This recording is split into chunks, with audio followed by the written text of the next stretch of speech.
Lutja e ditës së mërkurë. Me emrin e Allahut, të gjithë mëshirshmit, mëshirëplotit, falënderimi e lavdërimi janë vetëm për Allahun, i cili natën e bëri mbulesë, gjumin pushim dhe ditën jetesë. Vetëm për ty është falënderimi e lavdërimi. Ti më ringjalle mua nga vendi ku isha shtrirë, e sikur ti të dëshiroje do ta kishe bërë gjumin tim të përhershëm.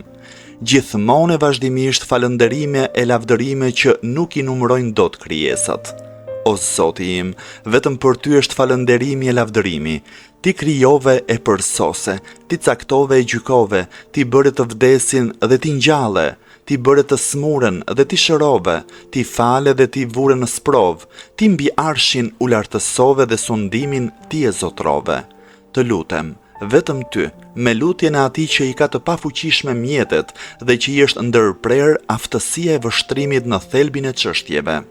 Të atij që i është afruar koha e vdekjes dhe shpresa e tij në këtë botë ka rënë fare poshtë. Varfëria e tij e thellë kërkon mëshirën tënde, hidhërimi i tij është zmadhuar prej teprimeve të tij dhe janë të shumta shkarjet e rëshqitjet e tij, por pendimin ai e ka bërë me sinqeritet vetëm para teje.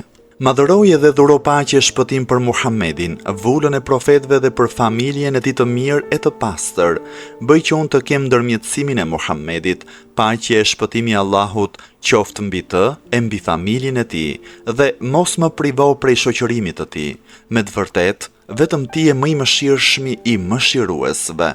O Zoti im, vendos për mua në ditën e mërkurë 4 gjëra. Fuqinë time bëje në bindjen tënde, aktivitetin tim bëje në adhurimin vetëm për ty, dëshirën time më të madhe bëje në arritjen e shpërblimit tënd, dhe përkohshmërinë time forcoje në ato veprime që e bëjnë të detyrueshme për mua dhimbjen e madhe të dënimit tënd. Me të vërtetë, ti je i dhémshuri për atë që dëshiron.